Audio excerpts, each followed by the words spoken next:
انہوں نے کہا کہ امیر المومنین علیہ السلام کنیز خریدتے تھے تو وہ کیا کرتے تھے، وہ ان کے یہ حدیث یہ ہے کشف الاسناد قرب الاسناد میں ملاحظہ کریں، حدیث نمبر 344 ہے یہ کشف قرب الاسناد میں، بل انه علیہ السلام اذا كان اذا اراد ان يبتاع الجاریۃ يكشف عن ساقیها فينظر الیها، امیر المؤمنین علیہ الصلوۃ والسلام جب کوئی لونڈی خریدنا چاہتے تھے تو اس کے پیر، اس کے جو پنڈلی ہوتی ہیں اس کو مکشوف کرتے تھے، یعنی اس سے جو پردہ ہوتا تھا جو اٹھا دیتے اور اس کی طرف دیکھتے تھے کہ یہ صحت مند ہو، اس میں کوئی مرض نہ ہو، کوئی خرابی نہ ہو. تو یہ اس میں آپ سمجھتے ہیں اور آپ نے اس ترجمہ یہ کیا کہ اس کی شرمگاہ کی طرف دیکھتے تھے نا، آپ نے تو خیانت کی اس میں. آپ نے ترجمہ یہ کیا پنڈلیوں سے پردہ ہٹاتے تھے اور اس کی شرمگاہ کی طرف دیکھتے تھے. یہ آپ کے نص الفاظ ہے، یہ حدیث میں نہیں کہ اس کی شرمگاہ کی طرف اس کے پیر کی طرف دیکھتے تھے. بھائی اس زمانے میں بازار سے غلام خریدے جاتے تھے اور بعض لوگ سلیو گرلز بھی خریدتے تھے نا، اس میں بوڑھیا بھی ہوتے تھے، جوان عورتیں بھی ہوتی تھی.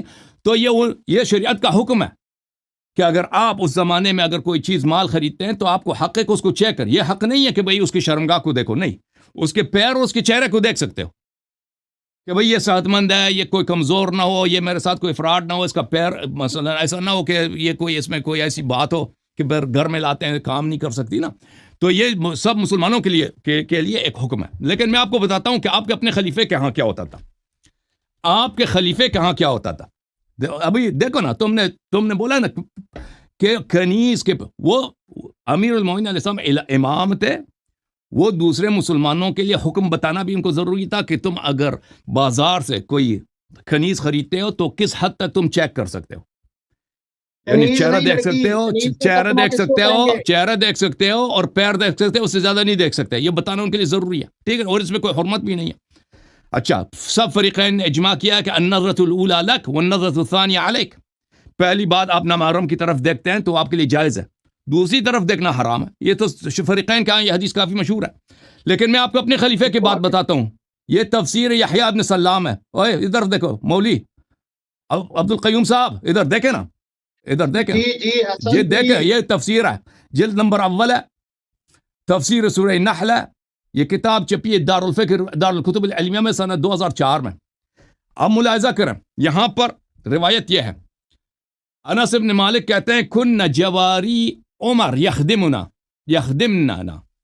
ہم عمر کے گھر جاتے تھے، عمر کے ہاں اس کے کنیزیں تھیں، وہ ہماری خدمت کرتی تھیں، ہمارے لیے کانا وغیرہ جو کاشفات الرؤوس. عمر کے گھر، ان کے گھر جو لونڈیاں تھیں اس کے سر پہ پردہ نہیں ہوتی تھی.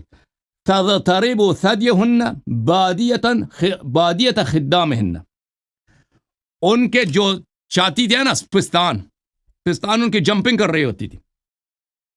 بادیتن، پستان ان کے سب کھلے ہوئے تھے، پردہ نہیں تھا پستان کے حد تک. یہ آپ کے خلیفے کے گھر میں آپ کے جو امیر المومنین خلیفہ ہے، مسلمین کا امام ہے، اس کی تقویٰ کی حالت ہے. مہمان آتے ہیں، مہمان کے سامنے ان کی لونڈیوں کا پردہ نہیں ہے.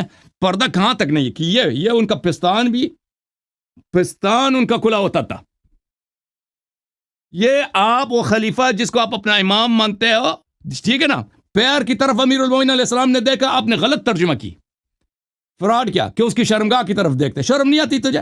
سب کے سامنے میں ادھر بیٹھا ہوں، تم سمجھ رہے تھے کہ میں نہیں پکڑوں گا کہ شرمگاہ کی طرف دیکھتے تھے. اور پنڈلی کی طرف دیکھا، آپ نے اس کا ترجمہ کیا کہ وہ پنڈلی کو ننگا کر کے شرمگاہ کی طرف دیکھتے تھے. آپ نے یہ ترجمہ کیا. قیوم کو شرم بھی کیا کرو. اب اپنے خلیفے کی طرف دیکھو کہ اس کے گھر میں کیا ہوتا تھا. مہمان آتے تھے، عرب وہ خلیفہ تھا، اس کے پاس بہت لوگ آتے تھے نا. خدمت کے لیے کیا تھا اس کے پاس؟ خدمت کے لیے اس کے پاس لونڈی آتی، کنیزیں. سر تو ننگا ہوا تو الگ بات ہے، چلے. سینہ کیوں چاک ہے، سینہ کیوں کھلا ہے؟ بادیتن وہ سامنے سب کے سامنے خدمت کر رہی ہیں، اور ان کے وہ تضطرب، ان کے سینہ جو ہے، ان کی پستانیں اس طرح جمپنگ کر رہی ہوتی ہیں، وہ بھاگ رہی ہیں کوئی کھانا وغیرہ لانے کے لیے، اور وہ سب کھلا. یہ تمہاری اپنی حالت ہے. اچھا، اور میں مزید آپ کی خدمت میں عرض کروں کہ آپ کو بڑا پیار ہے یزید سے اور معاویہ صاحب سے. آپ کے اپنے خلیفے کے متعلق میں بتاؤں کہ فتح مکہ کے وقت رسول اللہ، آپ کو رسول صلی اللہ علیہ وسلم سے پتہ نہیں عقیدہ ہے یا نہیں ہے؟ رسول صلی اللہ علیہ وسلم نے معاویہ کی ماں ہندہ سے کیسے بیعت لیا تھا آپ کو پتہ ہے؟ یہ کتاب ہے، کتاب الدر المنثور فی طبقات الرباب ربات الخدور. اچھا، اس کتاب یہ مکتبت ابن قتیبہ میں چھپا ہے. یہاں پر ہند بنت عتبہ صفحہ نمبر 537 ہے. اس کے متعلق ہے کہ رسول اللہ صلی اللہ علیہ وسلم نے جب اس سے بیعت لیا تھا، کس بات پہ بیعت لیا تھا؟ اچھا، بیعت لیا تھا اللہ تشرکنا باللہ اور فلان اور فلان. پتہ چلا کہ پھر وہ ہندہ آئی ہے تو پتہ وقال لا تزنینا، ہندہ سے رسول صلی اللہ علیہ وسلم نے شرک نہ کرنے پہ بیعت لیا، چوری نہ کرنے پہ بیعت لیا. یہ آپ کی معاویہ کی ماں ہے. اور کس بات پہ؟ یہ تزنینہ، اور اس بات کا مجھے وعدہ کرو کہ اب اس کے بعد تم کبھی زنا نہیں کرو گی. یہ رسول اللہ صلی اللہ علیہ وسلم نے معاویہ کی ماں سے بیعت لیا تھا. اور میں آپ کو ایک شعر دکھاتا ہوں. ایک شعر ہے، اگر مجھے مل جائے ابھی، کہ تاریخ طبری میں ہے کہ حسان ابن ثابت، ہاں یہ شعر مل گیا بھائی، مل گیا. حسان ابن ثابت رسول صلی اللہ علیہ وسلم کے شاعر ہیں. مجھے بس 30 سیکنڈ مزید دے دو، یہ شعر ختم کرنا ہے، یہ بعد میں ٹائم زیادہ لے لے. تاریخ طبری ہے، تاریخ طبری میں جلد نمبر 4 صفحہ نمبر 300 جلد نمبر 2 ہے کہ عمر بن خطاب نے دیکھا کہ احد کے مقام پر جنگ احد میں ہند جو ہے ابی سفیان کی زوجہ معاویہ کی ماں پہاڑی پہ کھڑی ہو کے وہاں سے وہ تانے دے رہی ہے، گالی دے رہے پیغمبر کو صلی اللہ علیہ وسلم کو. تو عمر بن خطاب نے کہا کہ حسان سے کہا کہ ایک شعر کہہ دو اس کے لیے، تم اس کا مقابلہ کرو اس شعر سے. تو وہ قصیدہ ہے حسان یہجو ہندہ. حسان کا قصیدہ ہے ہند کے لیے، معاویہ کی ماں کے لیے. تاریخ طبری ہے. اور حسان ابن ثابت شیعہ بھی نہیں تھا، معاف کیا، یہ حسان جو شاعر تھا یہ شیعہ بھی نہیں تھا، یہ غصب خلافت کے بعد خلافہ کے ساتھ مائل بھی تھا. وَنَسِيتَ فَاحِشَةً أَتِيتَ بِهَا يَا هِنْدُ وَيْحَكِي صَبَّةَ الدَّهْرِ. اے ہند، تو نے جو فاحشہ فعل انجام دیا وہ بھول گئی ہے تو؟